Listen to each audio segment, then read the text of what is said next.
Hello, Waffle lovers, and welcome to another episode of Whatever Flips Your Waffle here on 365sportscast.com. I'm your host, Mark Domeyer, coming to you as always from the bunker deep in the heart of southern Minnesota. It has been a crazy week in Twins land, in Vikings land, in Lynx land, everywhere here in the state of Minnesota.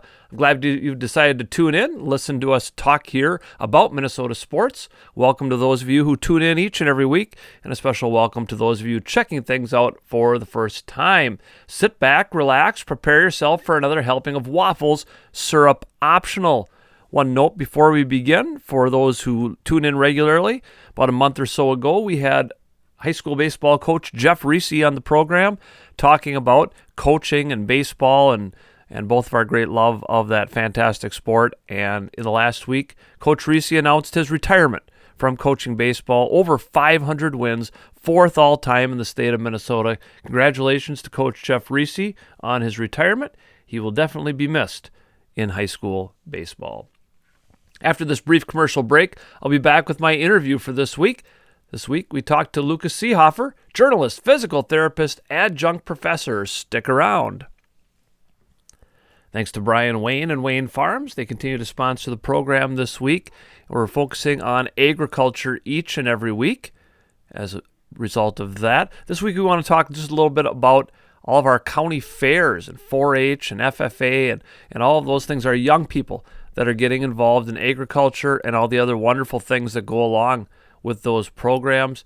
You know, county fairs in our area come and go, kind of spaced out. Waseca County Fairs happened already. Freeborn County Fair is going on right now. The Steele County Fair is coming up. And then, of course, a lot of kids go up to the state fair and show their animals, their other 4-H projects, all those great things. And that's the future of agriculture. We get them interested, and they do a lot of work around the farms and everything else. And so we hope that a lot of them will stick with it and continue in agriculture, provide us all the great things that environment does. Thanks again to Brian Wayne and Wayne Farms, and good luck to all of our youth at their county and state fairs.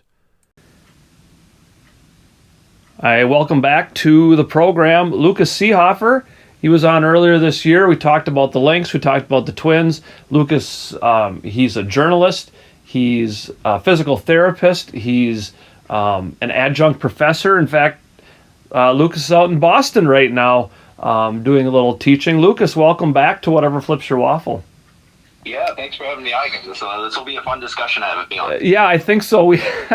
I contacted Lucas and said, "Hey, let's do this. We're talking right now, and it's just after the trade deadline passed at 5:00 on Tuesday afternoon, and 6:00 where you are out in Boston. But we're going to talk trades, and we're going to talk the Twins, and we'll get to the Lynx as well as they near kind of the end of their season. So let's start with this, Lucas. When we come into the trade deadline day, the Twins haven't done anything.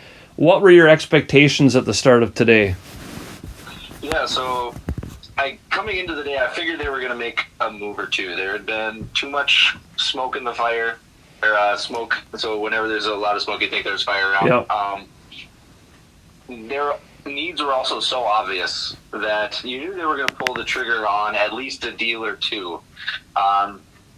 But what specifically in terms of starting pitching versus relief pitching versus there were some rumors out there that they were looking for an outfielder, maybe a catcher.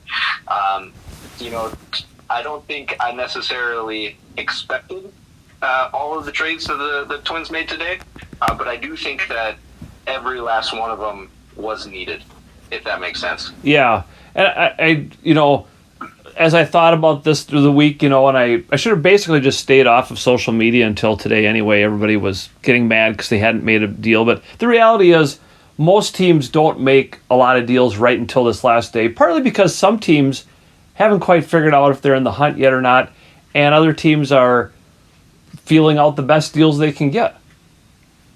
Right, exactly. Yep.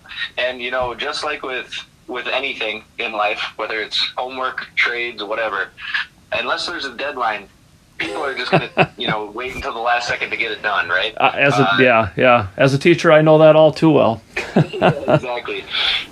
Usually the last maybe 90 minutes, 2 hours before the trade deadline are kind of when things are most active. And then, like I was saying before we got on the phone here, trades will start trickling in still over the next half an hour or so, as they get formally submitted to the league for approval. But yeah, usually that last kind of 2 hours or so, everyone's on the edge of their seat waiting to see what happens. Yeah, it's a bizarre trade deadline too this year, just because of the expanded playoffs, more teams involved. You have a team like the Miami Marlins that had some parts that they could move and maybe didn't do as much as some people thought. You have teams like the Boston Red Sox, who I don't really know what to think about what they did, if they think they're in this or not. The Cleveland Guardians, the Chicago White Sox don't really do much. I mean, I don't know what to make of it, but let's talk about the Twins first and foremost. They get a closer in Jorge Lopez. They get a starter, and if I say his name wrong, Tyler Mahle. That's what they needed. Absolutely.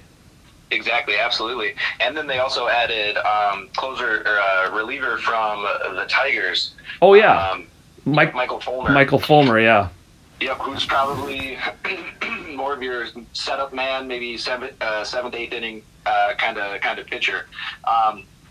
But yeah, as far as like of all the names on the market, I think you could easily say that both the starters and the relievers that they got today would probably be within the top 3 to 5 names at each position in terms of overall talent. So really to bring in what the Twins got, and for the relatively little amount that they gave up, it would be hard to be disappointed if you're a Twins fan for what the Twins did today. Right, and it's a real balancing act. The real reality here, and anybody can make a run in the playoffs. The reality is the Twins can, and hopefully after this should make the playoffs. Can they get by the Astros or the Yankees, or both? Really, they'd have to probably get by both of them. That'd be a tough road to climb, tough hill to climb, but anything's possible. But in reality, these guys too, they're getting, they have them for at least next year as well. And in the case of Lopez, 2 more years, and that's even bigger. Absolutely, yeah. These were definitely moves that were made to not only make the team better this season, but also with the future in mind as well. Because not only are these players that they brought in today have at least 1 more year of team control, but that also aligns up with Joe Ryan, Kenta Maeda, Sonny Gray. Basically, all of the Twins' top talent should still be on the roster next season, except for maybe Carlos Correa. That's a bit of a unique experience, but yeah, very unique situation. But that being said, the Twins basically took a look at it and said, hey, we're in first place. We have some clear needs, and we have one of the best shortstops in baseball on the roster that we went out and got during free agency. Let's go all in. And for the most part, they did. They got their number 1 target in terms of the starters. I don't think a lot of people necessarily thought that they'd be able to get Jorge Lopez from the Orioles, because the Orioles have been outperforming expectations to this point. But once they traded, Trey Mancini and whatnot, then basically all bets were off the table. But really, to get Tyler Mahle, who was their number 1 target, probably, Jorge Lopez, who was probably a lot of teams' number 1 relief target across the league, and then to get another quality guy in Michael Fulmer, while still holding on to not only their top prospect, but arguably their top 3, maybe 4 prospects, is pretty incredible. Well, yeah, when I started looking at the names that the Twins gave up in order to get these guys, and you look at who they gave Baltimore, Cade Povich, Yanier Cano, Juan Nunez, Juan Rojas, and Cano's the only one who was in the major leagues at all. None of these guys are ones that I at least looked at and said, oh man, that's a tough one to give up. Yeah, Povich, I think he's got potential, mid-range, mid-level starter kind of potential, maybe like number 3 if he hits his absolute ceiling. Some of the prospects that were given up in return for Mahle, particularly Spencer Steer, and Christian Encarnacion Strand.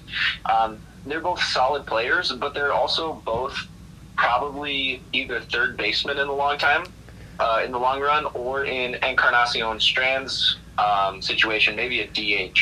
So if you look at those positions, well, third base is probably going to be pretty locked down for the foreseeable future with Miranda, particularly playing so well. I wouldn't even necessarily rule out Royce Lewis eventually seeing some time at third base as well once he recovers from his knee surgery. And DH types are some of the most, easy players to acquire during free agency or during trades or, whatever. So, yes, they gave up some really good players that have some pretty bright futures, but it would have been tough for them, at least in the short term, to see pretty significant playing time in Minnesota. So those are exactly the type of prospects that you go out and say, hey, these guys are studs.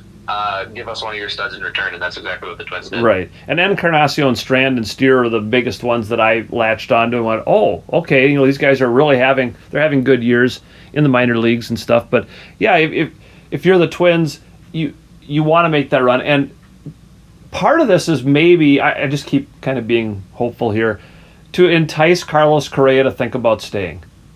We are building, we're going to have these guys for a year, 2 years. Stick around. Maybe?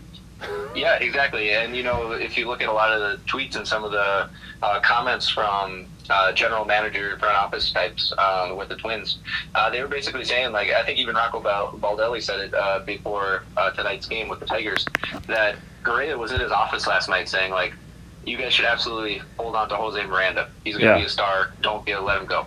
He was giving them input as far as which players they should go and try and target, which players he has experience with that he thinks would be good clubhouse fits.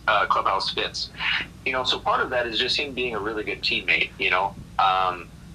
Those are things that not every player in his situation would necessarily do. But I do genuinely believe that Carlos Correa has thoroughly enjoyed his time in Minnesota. So him enjoying his time in Minnesota and him giving the front office feedback as far as which players should be traded for or which players should be targeted is not a guarantee that Carlos Correa is back.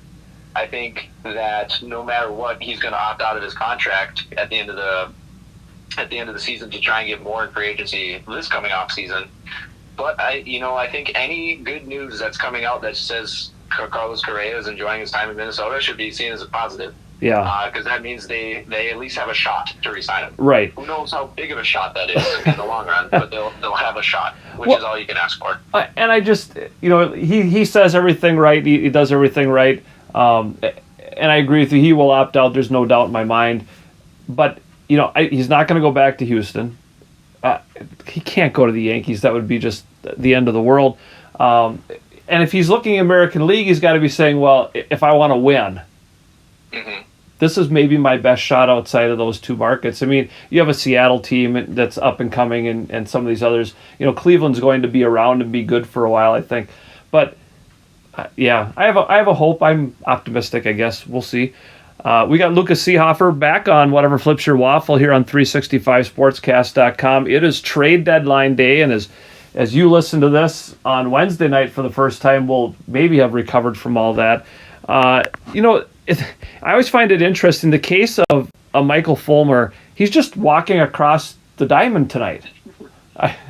Yeah, I literally just saw a picture of him on Twitter, literally walking across to the different locker room, to the Twins locker room. Yeah, I've always wondered about that situation. That's happened a couple times here today, where teams are their players are literally switching clubhouses. Yeah. And yeah, you'd think that, I don't know, would that be awkward?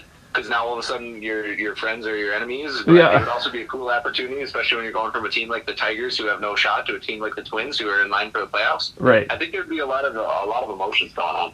I think so too, and whether you'd put Fulmer in the game tonight or not probably depends a lot on game situations. But he maybe needs a day to sort of soak it all in and get used to the way the Twins do things. But it's what are the What are the repercussions that you think immediately when it comes to who is affected on the Twins roster when we bring these three guys in?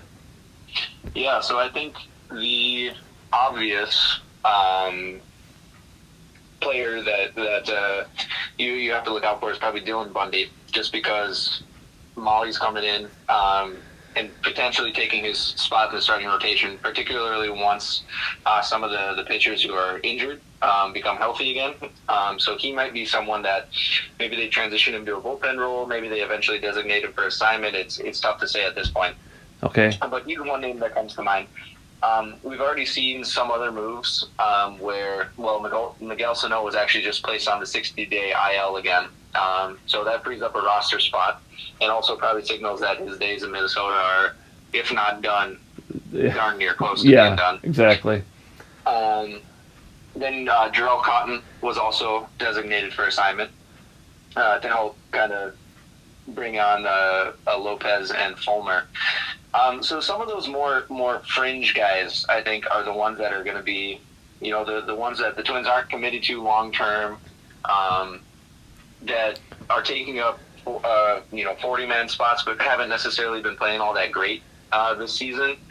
Those are the types that you're going to want to watch out for. That being said, the Twins are still dealing with a whole lot of injuries at the moment, so there's going to be a whole lot of roster fluidity even over the next couple of weeks. Right. Well, and it's really unfortunate. Like, as I told you before he came on, and my listeners can know, I was at the game on Monday night, and boy, Cotton came in and pitched really well out of the bullpen.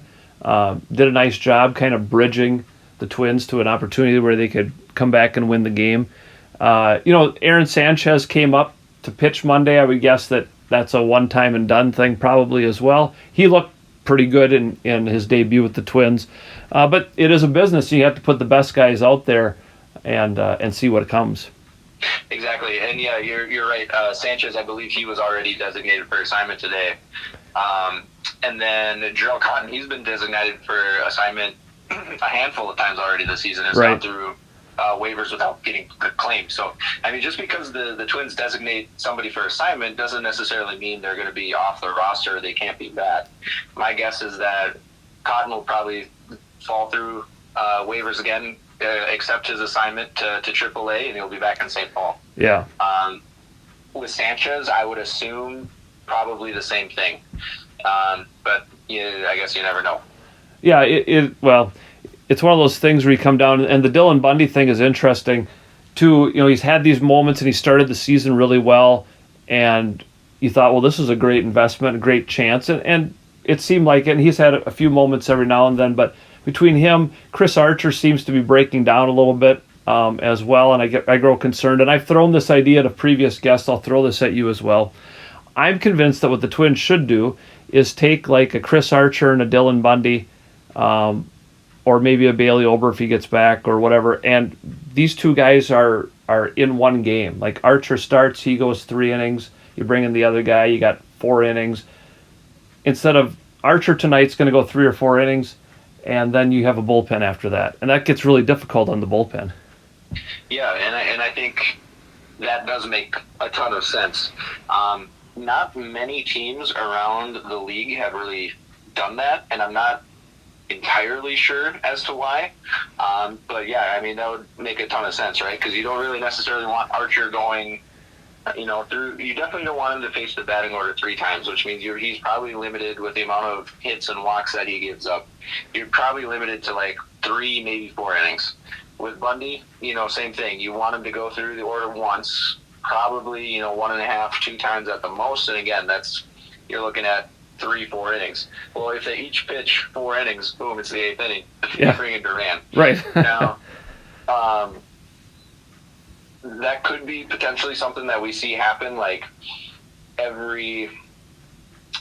maybe every couple weeks or something like that.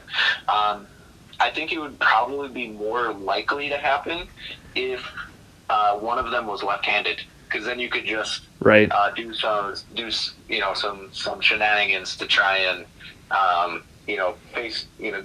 give teams different looks, I guess, for extended periods of time, and then how do they alter their lineup and that kind of stuff. But it is one of those things that it makes a ton of sense, and teams just haven't started doing it yet. I'm not entirely sure as to why. Well, I'm figuring this is my brilliant $1 million idea, and somebody else will take credit for it, and we'll go. Yeah. Is there ever going to be a set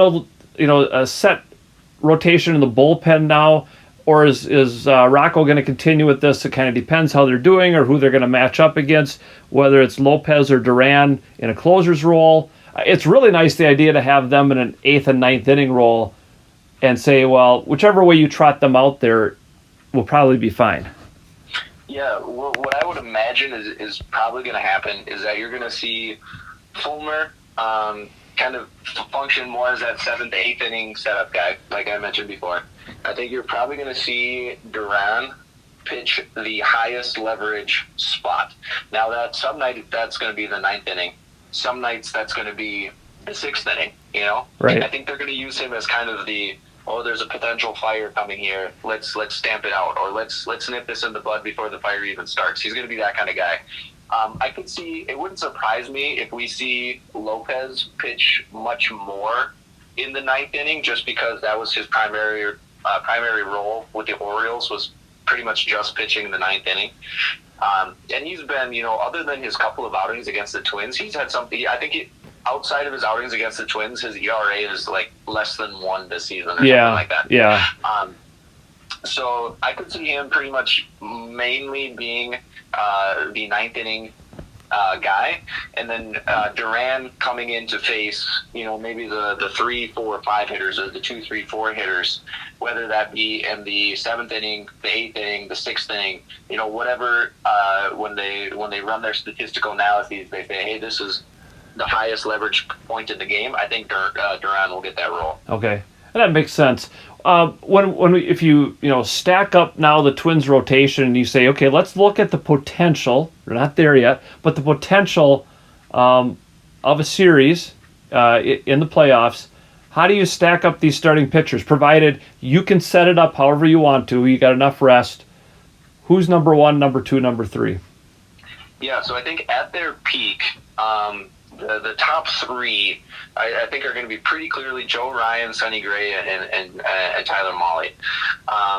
Now, depending on who goes game 1, who goes game 2, who goes game 3, will probably depend on, 1, the matchups, and 2, kind of where. Well, I'll put it this way: I think there's an argument to be made that the team's best pitcher should start the second game of the series. Because either you're already up 1-0 and now you're in a commanding position to go up 2-0, or you're down 0-1 and you need to win that second game to even up the series. Okay. So I think what I would probably do is pitch. I'd probably want Sonny Gray, either Sonny Gray or Tyler Mahle, to be that game 2 starter.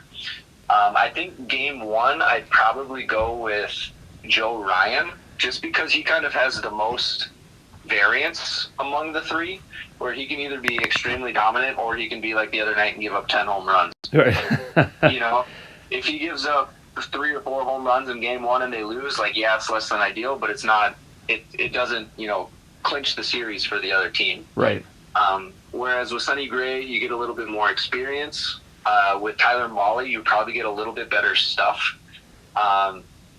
So I'd probably go Ryan, Gray, Mahle would probably be my top 3. But really, you could go put them in any order. Right. I like the idea of Ryan in game 1 for your exact reasons of, okay, it's not the end of the world. It's not a clinching game. With this young guy out here, the other 2 have some more experience, and put them out there. And the other part of this too is now you have Gray and Mahle, former teammates, and that's got to help the acclimation process too.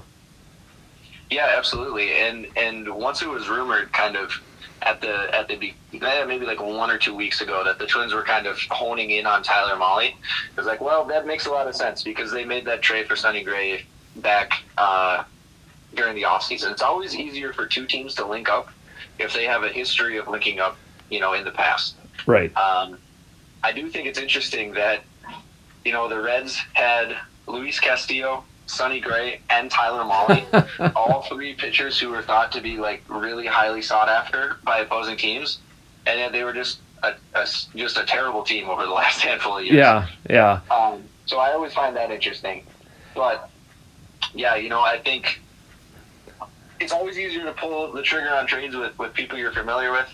So when we heard that the Twins were fishing around on starters, but we're really kind of honing in on Tyler Mahle, I wondered if it wasn't because the Twins already kind of knew that they were going to be able to be outbid by other teams for Castillo and for Montas in particular. And then it just so happened today that that's exactly how things went. Right. And I always thought Montas, if you were going to get him, you were going to get him in the spring before the season started. If you had any shot at him, otherwise it was going to be, here come the Yankees, and they're going to throw everything they can to get him. Because the Yankees really, the moves they're making and stuff, they figure this is a shot to win the World Series, as it is a lot of years for them. But and then we look across Major League Baseball. Juan Soto, a huge trade going to the San Diego Padres, and Josh Bell comes along for the ride as well. Does this put the Padres maybe more on a level with the Los Angeles Dodgers in the National League? Oh, I think definitely. I was seeing some people today saying that the Juan Soto trade was maybe the biggest trade in MLB history. And although that sounds excessive at first blush, it might truly be. Like, the Padres are now have the talent level akin to the Dodgers, and all of their three best players are like 24 or younger, which is just insane. And they gave up like the majority of their top prospects, but they still have a pretty deep farm system. Like, this trade not only makes the Padres much better now, and they were already a really good team now. It not only makes them a much better team now, but will keep them in a good position to be a good team for many years to come. Right. And they even added, Josh Hader. They traded Taylor Rogers to Milwaukee, got Josh Hader for their bullpen. I was very glad that the Twins played the Padres prior to the trade deadline. And even though they only won 1 out of 3 and really could have won 2 out of 3, that it would be a terrifying team to face down the stretch. We don't have to worry about that unless we see them in a potential World Series. Any other trades jump out at you across Major League Baseball where you say, wow, this team really took some steps to make themselves legitimate?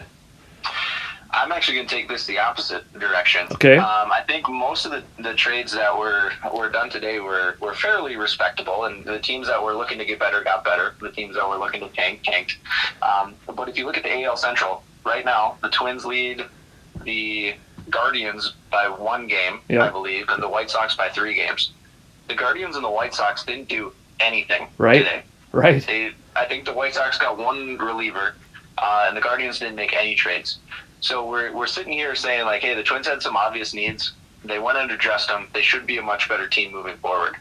And you look at the team like the Guardians or the White Sox and you say, hey, these guys are within striking distance of winning the AL Central. Especially you look at a team like the White Sox who were projected to be one of the best teams in the AL this year and have just totally fallen flat on their face. To not do anything leads me to believe that, the ownership and the coaching staff of these teams are saying, hey, this is just not our year. Which, to punt when you're only a game or 3 back at the beginning of August is just remarkable. I think if I was a fan of those teams, I'd be very, very angry at the moment for the lack of, especially a team like the White Sox, who has shown that they will be aggressive in the past in acquiring talent, and that they're willing to do what it takes to win the AL Central. To just do nothing, to just sit on their hands and do nothing has got to be just a deflating feeling, not only for the fan bases, but for the teams as well. Right, because the teams sitting there, they were, just about everybody said they were going to win the AL Central this year. Teams were, pundits were predicting they had a chance to go to the World Series. That talent is still there. Like you say, they've kind of fallen flat. I lay some of that at the feet of Tony La Russa, but to not do anything. And, here you also have the Orioles, who are only a couple games out of the wild card spot, and they're dealing away guys. And what's their fan base saying? Well, we finally have hope, and now you're trading that hope. It's a weird trade market. Do you really? I think some of these teams are saying, do we really have a shot if we make the playoffs? But then you look at like the Seattle Mariners doing some things, saying we just have to make the playoffs for once. Hmm. Yeah, exactly. And you look at a team like the Twins. They're like, we not only have to make the playoffs, but we have to actually win a game. Yeah. You know, if things were to if the season were to end now, it would be the Mariners versus the Twins in the first round. That would be Like, tremendous. Yeah. how incredible would that? The team that hasn't been to the playoffs in like 15, 20 years versus the team that hasn't won a playoff game in like 15 to 20 years. Yeah. Who comes up on top? Well, and and you got to imagine the networks, the TV networks would love that, because that's a storyline that brings people in to watch that are not just from Minnesota and Seattle. Exactly, and I think who would be there looming in the second round? I think it would be the Yankees, if I'm remembering the bracket correctly. Well, I so think it'd be an incredible storyline, that's for sure. See, I think we'd play Houston. We'd be the 3 seed, they'd be the 2 seed. I think we'd end up playing them, but I don't know. I can't. It changes all the time, and so. Yeah. Well, I mean, that's probably true, but even then, you've got Carlos Correa going up against the Astros. There's still a storyline there too, you know. Of course. Yeah, and I have great hopes that the streak will come to an end this year, but I'm not really satisfied with that. I feel like if you win your division, you should win the first round of the playoffs. And Seattle, who I thought was a legitimate playoff contender, has really come on and done some really nice things. They certainly wouldn't be an easy out. Nobody is, because you just never know. But we just got to get there. And right now, these moves, certainly the fan base has to be excited here in Minnesota. It'd be a great night to be at Target Field and throughout this homestand here when Toronto comes to town too, and say, hey, and maybe people will start showing up, because I think the only games they've really sold out or come close are the Milwaukee games. Yeah, and I think sometimes you'll see those first few series after the trade deadline when people are trying to get a hold of who these guys that their teams traded for. You'll see a boost in attendance that way, and if they come out and they, let's say, sweep the Tigers and take 2 out of 3 against Toronto, like, I mean, that's what more could you ask for? Yeah, because they've got 20 home games in the month of August, and it's not easy competition, but now's the time to make hay, I think. We hope. Exactly, yeah, 20 games at home. You just upgraded the roster to a huge extent. You saw your rivals within the division not do a single thing. Like, the Twins have to capitalize on this. Right, yep. We've got Lucas Seehafer back with us here on Whatever Flips Your Waffle. He writes about the Twins. He writes about the Lynx. He teaches. He's a physical therapist. And I want to tap into your physical therapy background now, Lucas, because Alex Kirilloff and that wrist are flaring up again.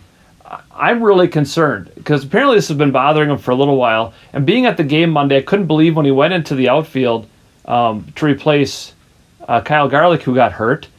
And I thought, well, he can't even swing a bat. And, of course, then they just had him out there for defense till his at-bat came. But I'm just very worried that this is a long-term problem and he's never going to get rid of it. Yeah, it's kind of tough to say without knowing, specifically what's going on in the wrist itself. But just because of the way the sport is played, in terms of throwing and hitting and that kind of stuff, it puts a lot of pressure on the wrists. Now, I know he did get a cortisone injection, which helps kind of reduce swelling, get rid of some pain, that kind of stuff, which, is not something you want to do more than maybe once every 3-4 months. Right. Just because of the effect of the medication on the surrounding tissue. It's not always good for it to do it more frequently than that. But I think at this point, he keeps saying that he's not overly concerned. I know the Twins keep saying that they're not overly concerned. But I do think you have to have it at least in the back of your mind. Chances are it's going to flare up from time to time, just like if anybody who has had back pain, that'll probably flare up every now and then too. So to have a flare up every now and then is not something that's overly concerning in my mind, but it's how bad is the flare up? Right. Does it make it so like he said, like I just can't swing a bat? I mean, that's pretty bad, because that's something you have to do to be successful at playing baseball. Right. Is it possible that it'll decrease not only in frequency but intensity as his career goes on? You can't rule it out. but the whole thing is just so mysterious and just so variable at the moment that it's tough to give a firm, definitive answer. Right. On the other hand, we talk about flare-ups. People were pretty judgmental of how they were handling Byron Buxton at the start of the season, but it's certainly, I'm knocking on wood here, you can't see it or hear it maybe, but he's on pace to play many more games than we thought he would, and it seems like the Twins were correct in how they're handling Buxton. Yeah, I think what a lot of people maybe got misconstrued was they thought that if the Twins treated him this way, that it would prevent injuries from occurring. It was never necessarily guaranteed to prevent him from getting injuries. It was to put him in the best position possible to, one, maybe not have as many injuries, and if they do happen, have them not be as severe, not as long lasting, that kind of stuff. So yes, he's been dealing with that knee all season. It sounds like it's more of like a patellar, like a tendinopathy kind of thing, less so than like anything like specifically structurally. I know I think he went for an MRI today just because it was a little more sore, but I don't think there haven't been any results yet that I'm aware of. But yeah, handling him in that fashion was always designed to, hey, how can we put him in the best position to stay as healthy as possible? And I think, he's said it from the jump. The Twins have said it from the jump. Rocco Baldelli said it from the jump that they're supportive of this decision, and it seems to be working out because right now, he was starting the AL All-Star game. He's hit 26 home runs. He's basically setting career high numbers across the board or close to career high numbers across the board in many advanced statistical categories. So I think it would be difficult to be overly upset with the way things have been handled so far. Right. And boy, they get their use out of the MRI machine. Between him, Garlick, I know, is going to get some imaging done. Kirilloff, Max Kepler with a broken toe. That's one of those things that he's just going to have to that's hard to heal if you're going to play baseball. You just have to kind of deal with it a little bit. Yeah, and it can take bone anywhere from 4 to 8 weeks to heal completely, depending on the size and the location of the fracture. My understanding is that the fracture is in the pinky toe at like in the toe itself, not in the at the foot, which those bones can take a little bit longer to heal. So with the pinky toe fracture, it's really probably just more of a pain tolerance kind of thing, right? More than anything, right? And obviously, running on it, swinging and twisting on it probably doesn't feel all that good right now. So the move was to put him on the IL. Right. And being at the game Monday, Mark Contreras out in right field made some really great defensive plays. You're not going to get anything out of his bat, but you just need somebody who can play right field and target field very well, and he was showing a little bit of that, hopefully, as well. We're gonna switch topics here. Let's talk. You follow the Lynx. You write about them. Big Lynx fan. And when we talked before the season, you said I think they really should make the playoffs. They're not going to be one of the top teams. And as we sit here with 5 games remaining, and as you're listening to this on Wednesday night, they're in the midst of a game. They're a game out of the last playoff spot. It's been up and down. How good are their chances to still make the playoffs here? Well, from a talent standpoint, I still stand by what I said right at the beginning of the season. They've been their season has been so up and down in terms of injuries and roster turnover. And if you look at their record, you say, well, they're 12-19. I mean, that's not all that great, and it really isn't. But if you look at how they've played over the last 15 games, they're 9-6. They have, for a time there, they had the number 1 offense in the entire WNBA. So they're better than their 12-19 record indicates. Now, 12-19. But as far as what are their chances to make the playoffs, I mean, they're 1 game back with 5 games remaining.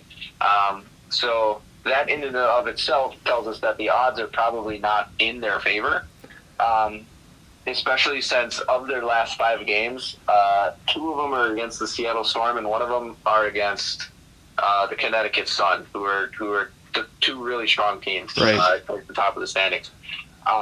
So they need some things to fall their way. But I also think that if you were to start the season today and they would have this same roster and this same availability moving forward, they probably have the talent of like a 4th or 5th seed. Right. So I think it's one of those situations where even if the Lynx don't make the playoffs, it wasn't because they didn't have enough talent. It was because pretty much everything that could have went wrong for them at the beginning of the year. Right. And then when you only play 36 games in a season, you run out of time that much more quickly. If they played 82 or even heck 60, like the NBA plays 82, I think they'd make the playoffs. But because they only play 36, they might just ultimately run out of time. Right. Well, and like you had talked about before the season, roster construction is different in the WNBA, and you have some of these ladies that they're going to have a baby, and injuries, and how you deal with the people that were playing overseas. And it just, like you say, it really hasn't broken their way this year. Sylvia Fowles has been hurt at times too, and she's still a talented player even her last season. Yeah. No, I mean, if she wanted to keep playing for another 3 to 5 years, she probably could. And then you look at the Lynx's bench, a story that I wrote about recently for the Next. They're number 1 in scoring, and they're number 2, I think, in offensive efficiency and that kind of stuff. So really, if you look at the Lynx's bench unit, they are probably the best overall bench in the WNBA. If not the best, probably the second best. You look at Sylvia Fowles, who's one of the greatest all time. Probably not an MVP candidate type anymore, but still one of the best players in the WNBA. So usually if you have one star and a really good bench, you're a playoff team. And I think that just goes to show how the extent to which things went wrong for the Lynx at the beginning of the year. And that they have a star and they have a great bench, and they might miss the playoffs. Right. Well, as I looked at their schedule, I noticed the very difficult teams. And it's not like those are still teams in Seattle and Connecticut that have something to play for with, positioning for the playoffs and stuff. The game that jumped out at me that they have to win is the Atlanta Dream, a team that's just ahead of them. They'd have to leapfrog them to get to the playoffs, so you have to beat them. Yep, and if they beat them, then they own the tiebreaker over Atlanta. And they've already clinched tiebreakers over Phoenix, and I think the Sparks as well. I think so, yeah.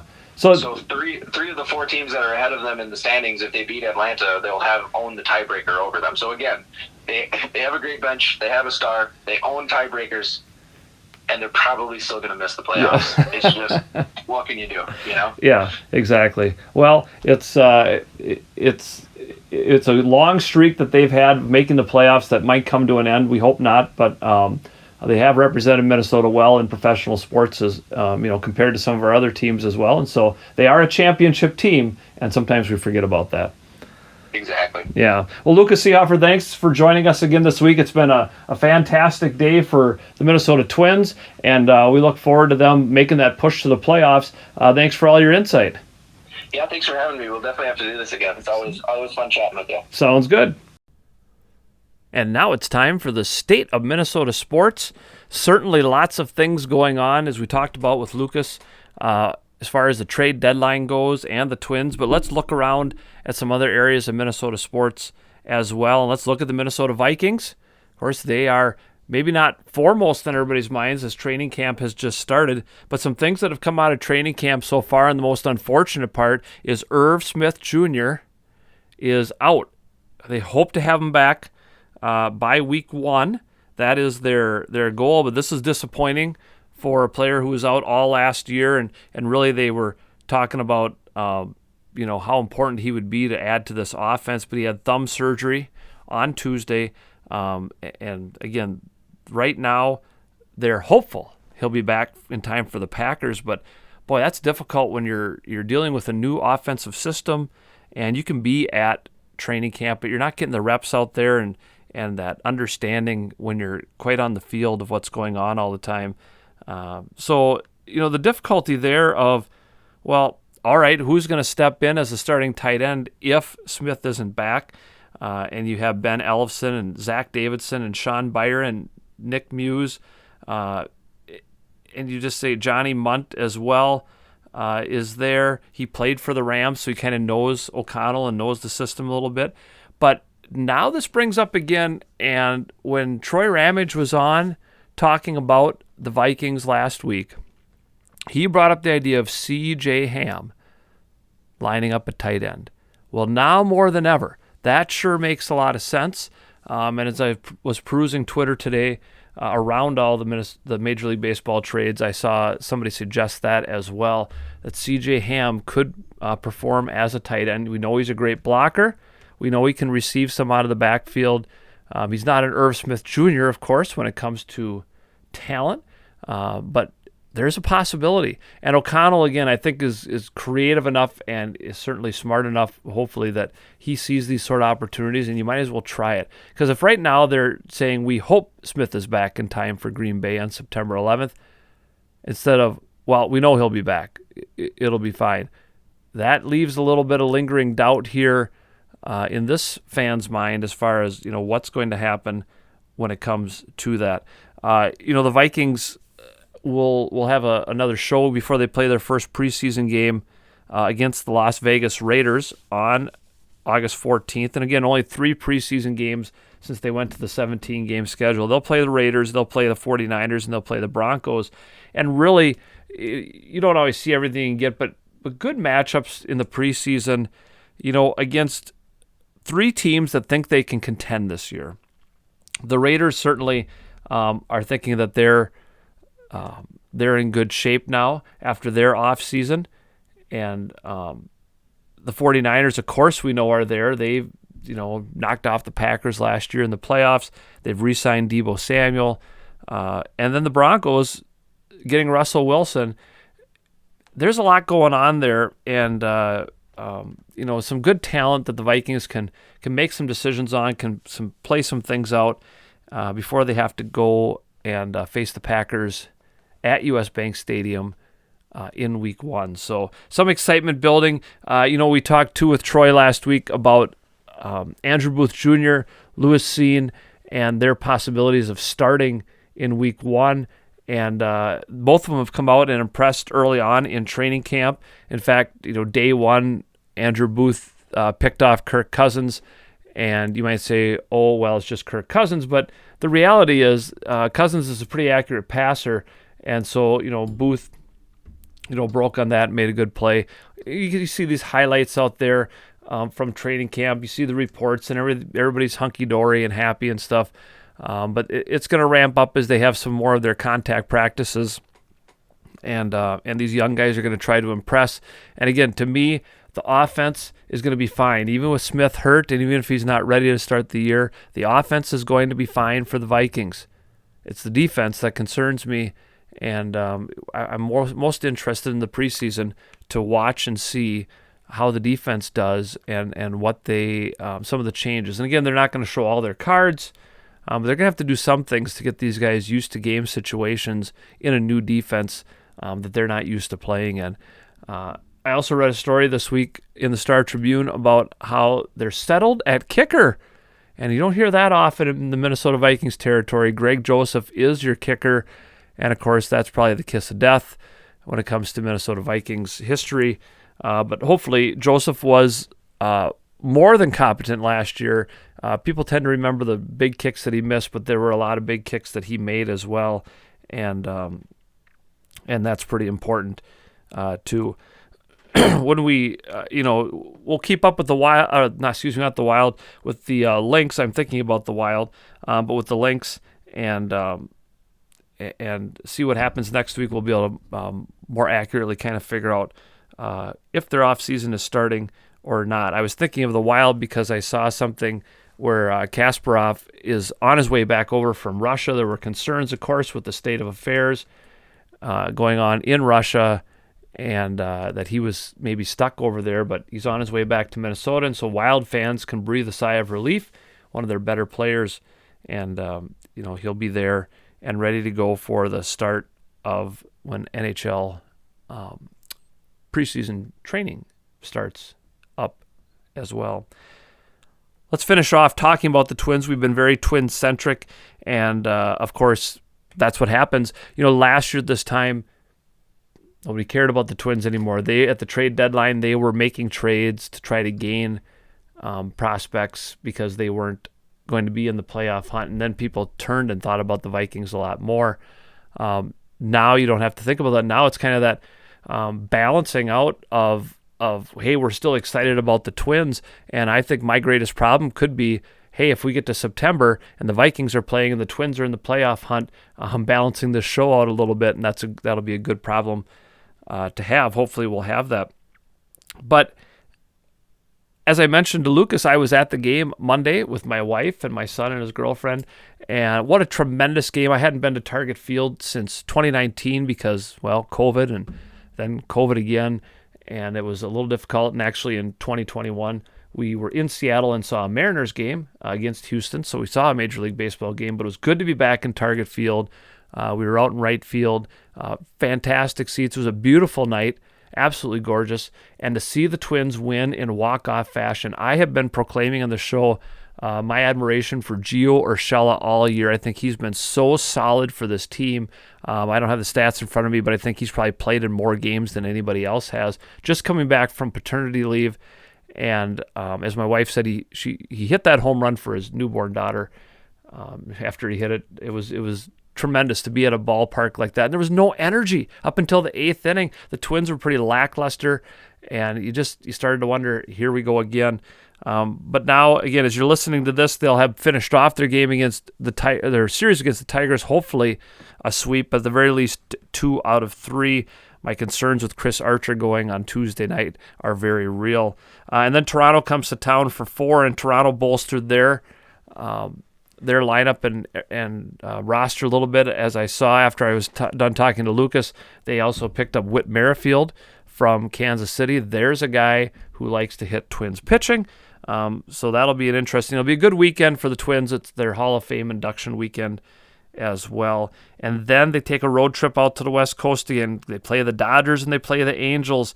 And so again, it's a tough stretch here for the Twins, but hopefully the energy and the enthusiasm that maybe they have in place now after that.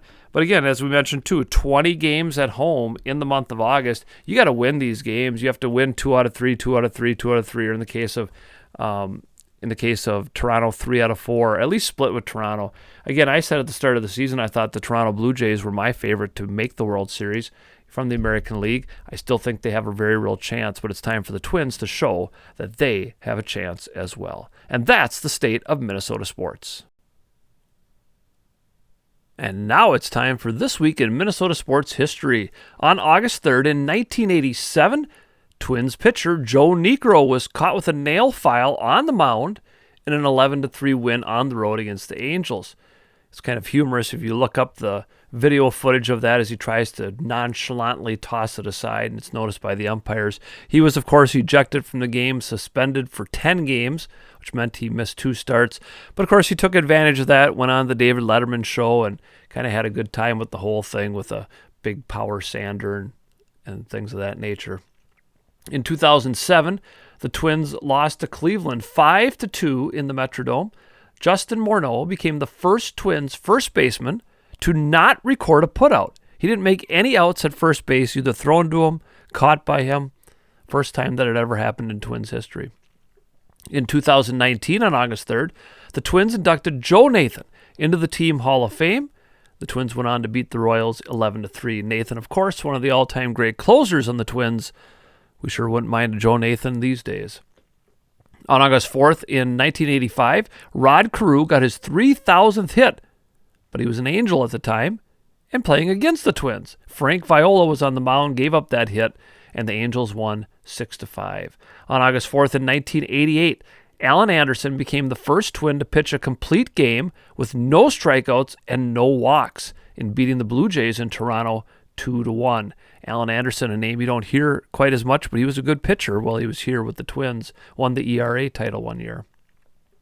In 1993, on August 4th, Ken Herbeck became the second Twin to reach 1,000 RBI in his career, but the Twins lost 5-4 to Boston at home. In 1994, on August 4th, Ken Herbeck, once again, announced he would retire at the end of the season, but one which ended early because the players' strike began later that month. Ken Herbeck, one of the all-time greats for the Minnesota Twins, 2-time World Series champion. In 2019, on August 4th, the Twins inducted executive Jerry Bell into their Hall of Fame.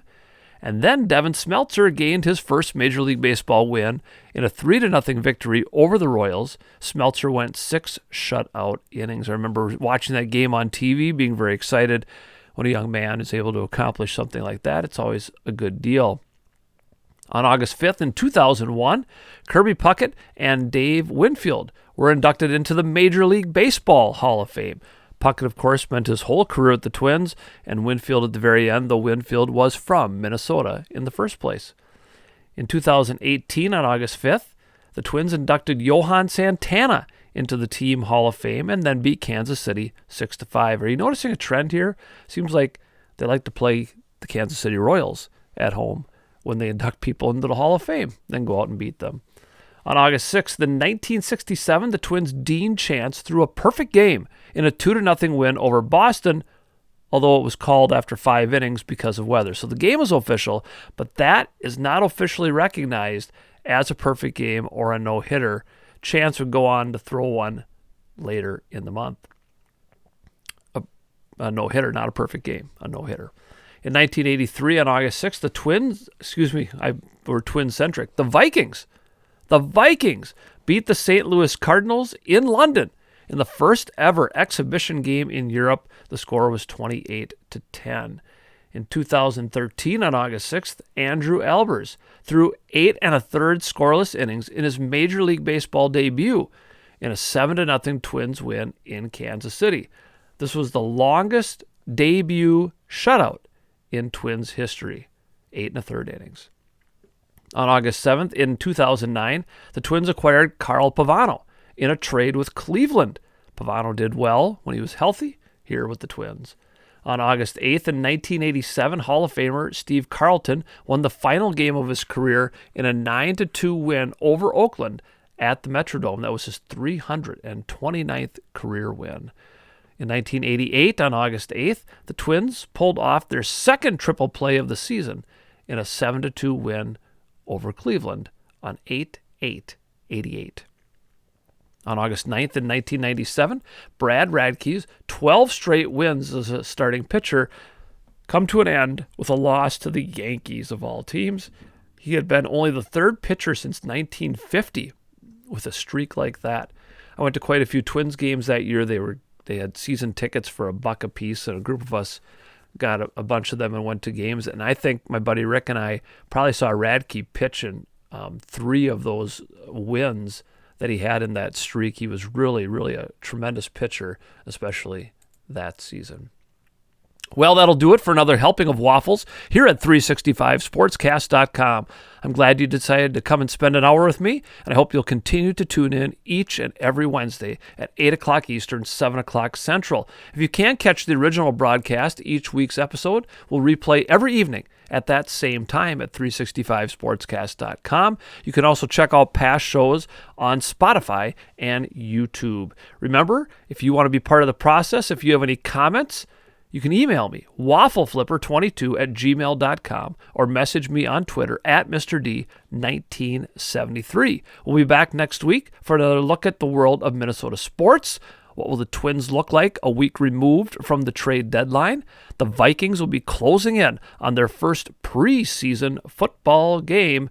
And what will be the final outcome of the Minnesota Lynx season? Come on back and find out. I'll have another special guest to delve into all that and more. Thanks again for joining me. This is Mark Domeyer signing off with Syrup.